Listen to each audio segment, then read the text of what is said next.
Today we're going to focus on a number of topics, and we will start off with carriers, trailers and damage. So I would like to invite to the stage Manuel Alvarez, Miguel Cenciros, Sonia Escudero and Carlos Martin.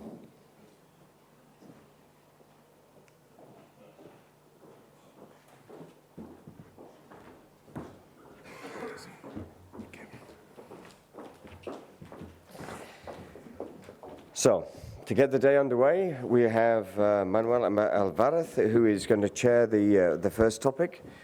Manuel is currently developing his career as an advisor in corporate and M&A in digital transformations. He has extensive experience and as a senior manager within transport, supply chain, retail, and wholesale industries in Dacia, GLS, Logistica, and TDN. He also held various positions within UNO and very active within the Spanish Logistics Association. So I'd like to hand over to Manuel to please kick off the second day. Thank you.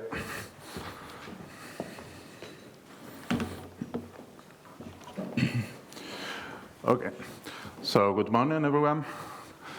I'm glad to see you here all in this very nice environment in Valencia.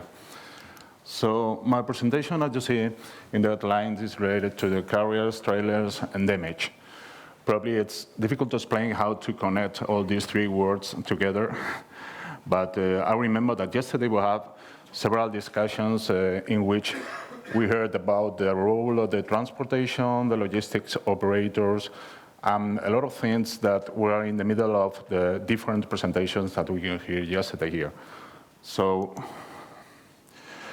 first of all, I want to give you a snapshot of the current situation. What I mean is that first time that I had the contact with Andrew David, he told me that it was this Congress related to the Eumos proposal, and it sounded strange to me, and I told him, oh, okay, I think it's important because I know regulation here in Spain and also in Europe, but what's about this? Because we are not aware of that. In the transport industry and logistics, we are not thinking about this topic, to be honest. We know that it exists, and we have to comply with the law and with the regulations, but we don't have the real awareness of what we know. So I'll try to summarize the current situation in my experience and the knowledge in the different companies I spent the last 25 years. First of all, the question is, do we have a challenge or opportunity? Because probably it we see on one of the part, it's more regulation, more complexity. Sometimes it could be more costs. It could be more difficulties in terms of the operational procedures in the companies. So for me, the first point to point it out is that complexity. This is one of the points that it's behind this situation today.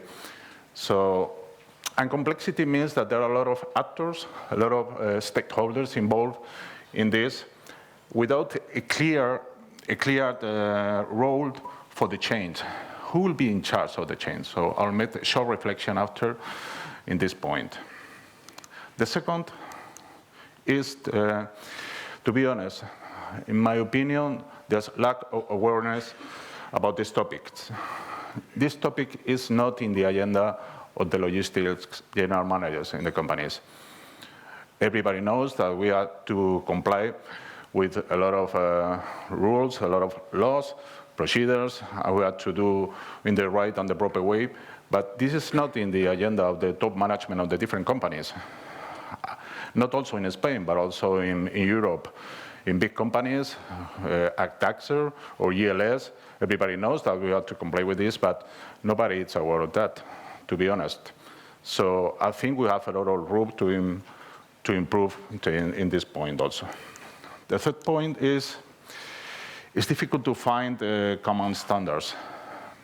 Yesterday, in some of the presentations of the delegates, we could hear that there was a problem and some issues regarding the standards, because European Union has a general directive.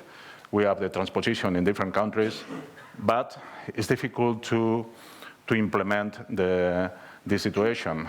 We had the experience from some people here trying to develop some standard formats or this kind of thing to help daily operations, because we had to ground this into the real life and into the daily operations also.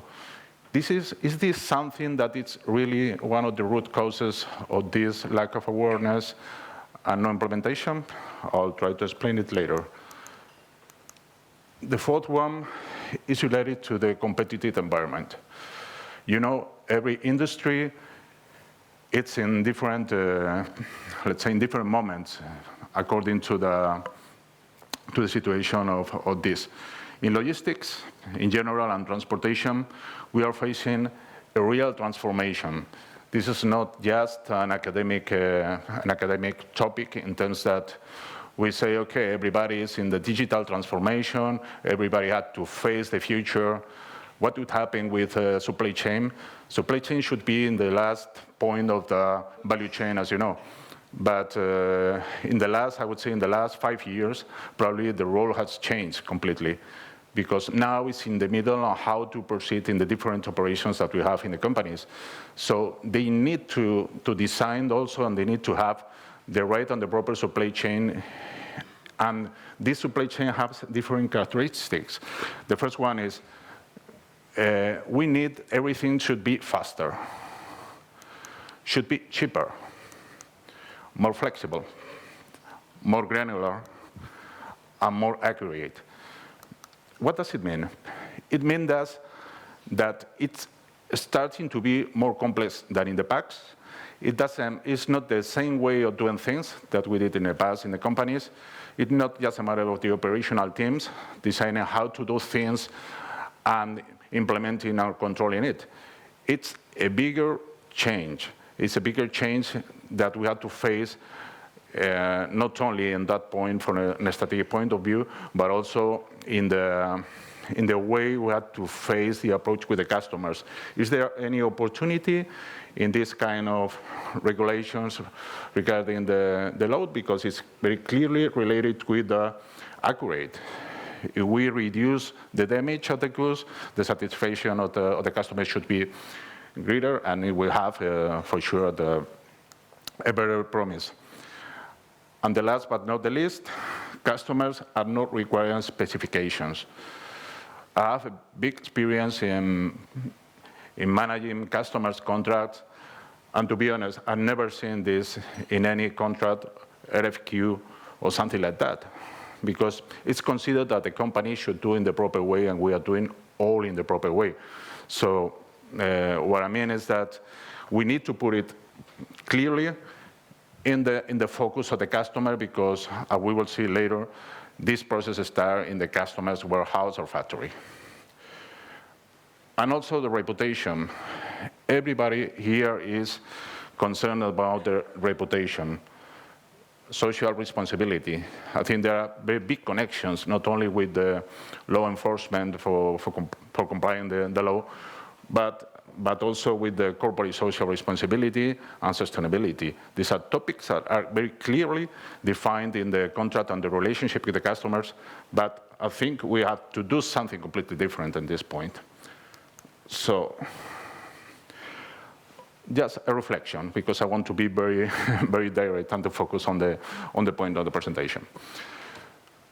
It's very small, but this is just how to distribute the different flows of the transport volumes in Europe, according to the statistics of the European Union, Eurostat.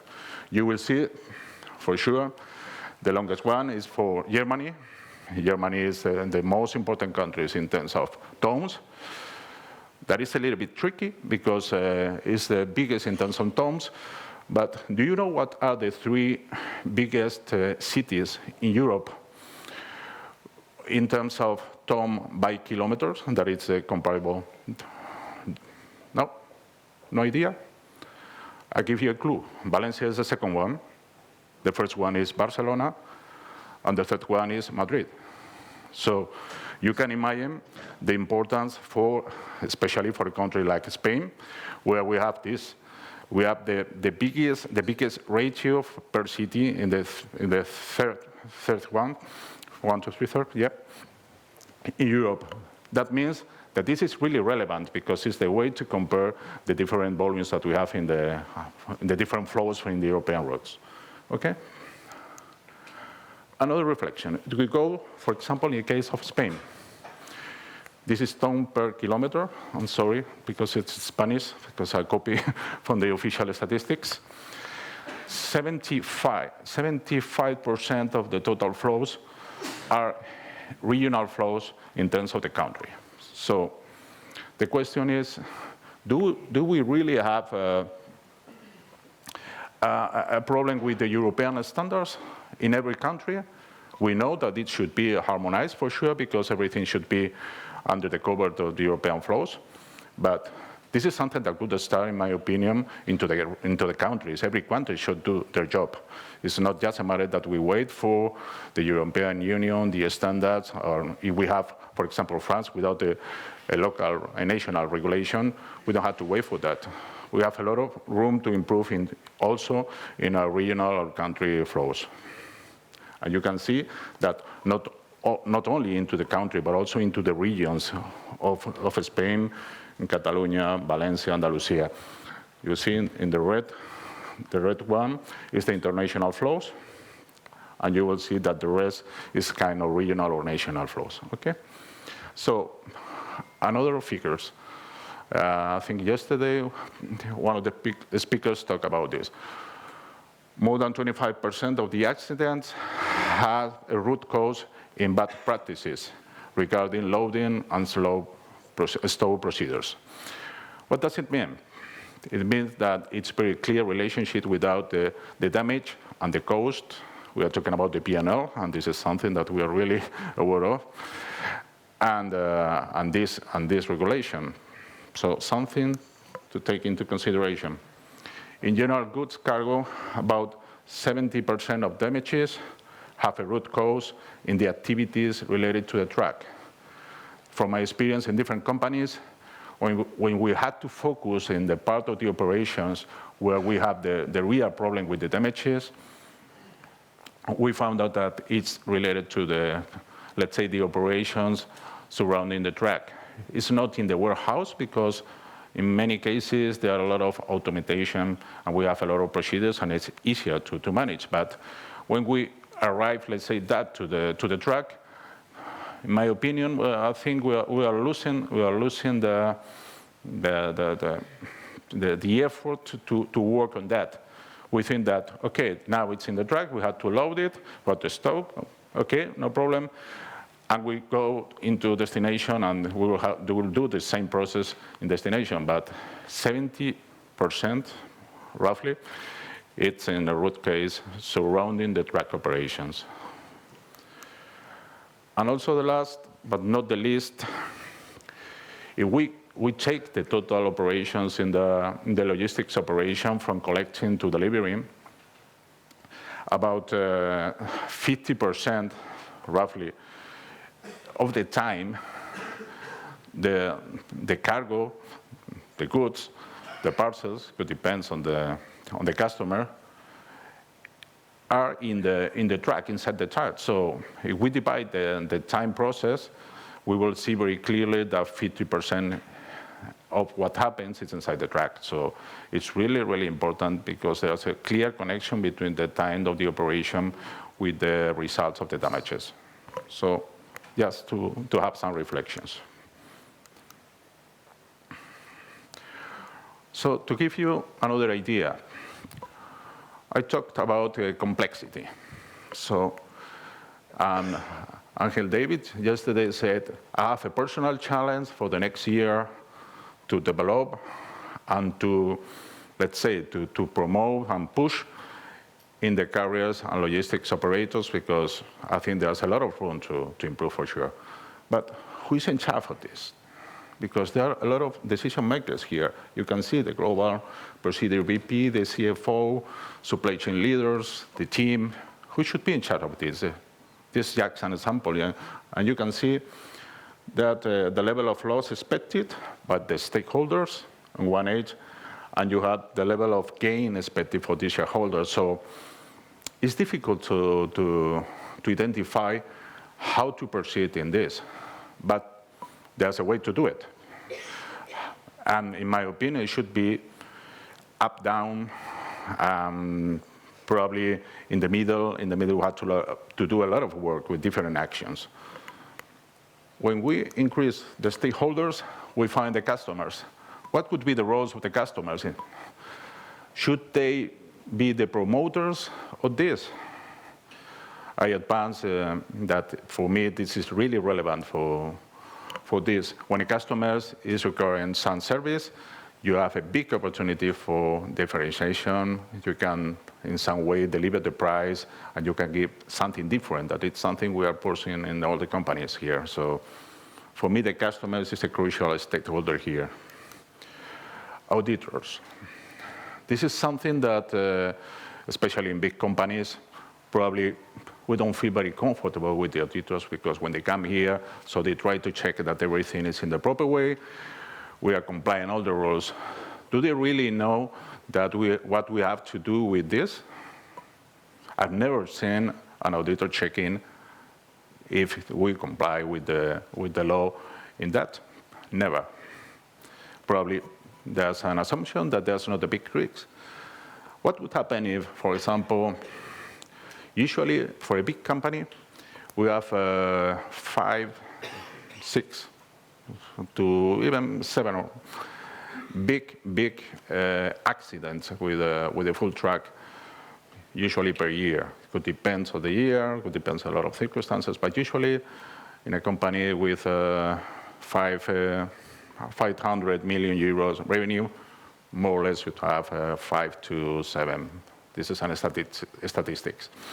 So what would happen if the auditor have the awareness that it could be an issue if all the damage inside the truck is not covered by the insurance company, or could be not covered in the insurance company? So for sure, there will be a big reflection. They will have a lot of room to put something in the report to the shareholders. And there is something that could be into the agenda of the general managers for sure. And this is the way that sometimes it happens in these companies. Oops, I'm sorry, that's a mistake.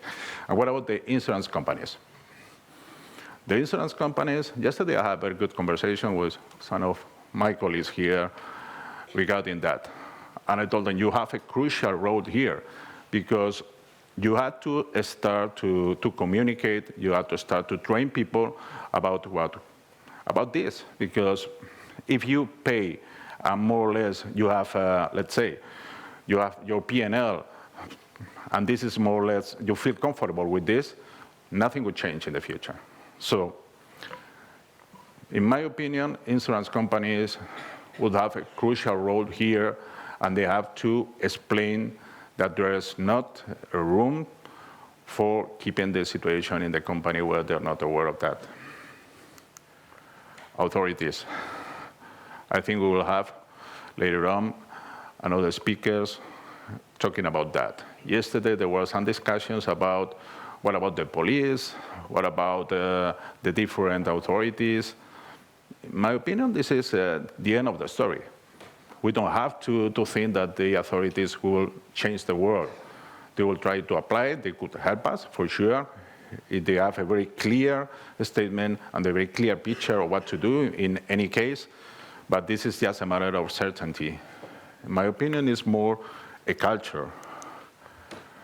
So it's related to compliance and liabilities. As I told before, the risk mapping, this is something that should be inside the risk mapping of the company. Nobody is thinking about it. And if we have this kind of pictures, this is for internet, and we think about the risk in terms of what is inside the truck, and we are doing, probably we will start to to have the right awareness. Okay. Another point, competitive environment. Everybody, probably of you heard about supply chain 4.0 or even 5.0. I don't know where we are. But what is true is the factory of the future is changing. And if we see this picture, it's just to have a snapshot of the different technologies that have to be changed. This is the ideal automatic factory. You will see that we have data analytics, we have IoT, sensors, computer vision, blockchains. Look at this. This is nice. Just a man with the tracks. Nobody is thinking about this. Yesterday we have some presentations with some wonderful technical solutions to help the companies to do that.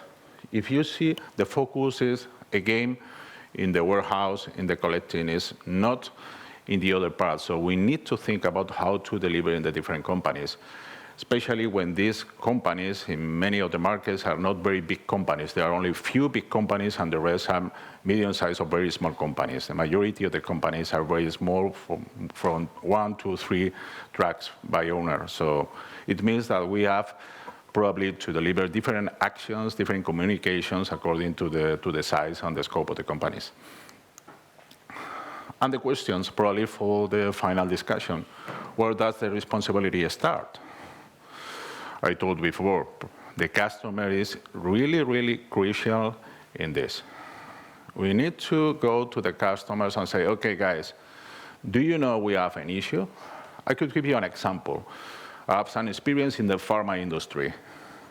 And in the pharma industry, it's very clear what to do or not in some way, not in the low stability and these kind of things, but there are some things that are very clear. They develop the GDPs. This is kind of good practices for the industry. And it's very clear that it should be validated by an external or internal person, but it's not an operational person. This is an expert person. In the case of Spain, you need to have a person with a university degree in pharma, so that he had to sign and validate. And the responsibility that the supply chain is in the right or the proper way, because we are talking about drugs, medicines, this is very important, vaccines. It's for these technical people. Who is in charge of securing processes? Should be an additional one. The question, we need to also have companies to balance more control and cost. And what's the customer position? I will speed up my pace because I see we'll get out the time. So I think we can think about, with a different approach, about operational excellence through compliance. Another reflection related to the competitive environment. You see here, this is from McKinsey, a picture where you have a distribution of the costs and the opportunities that you have if you have these new technologies and new, let's say, way of doing things for the future, and the different scenarios. So remember, we have to get it faster, cheaper, more flexible, more granular, more accurate. You see, this is an example. This is the Amazon escalating logistics scope. They are increasing. Even they are multiplying by 3 or 4, and in some market by 20 or more, the volume. So what does it mean? According to the visionaries, Amazon will have all the retail of the world or everything. I don't believe that, but it could happen, that it will have a very good position on that.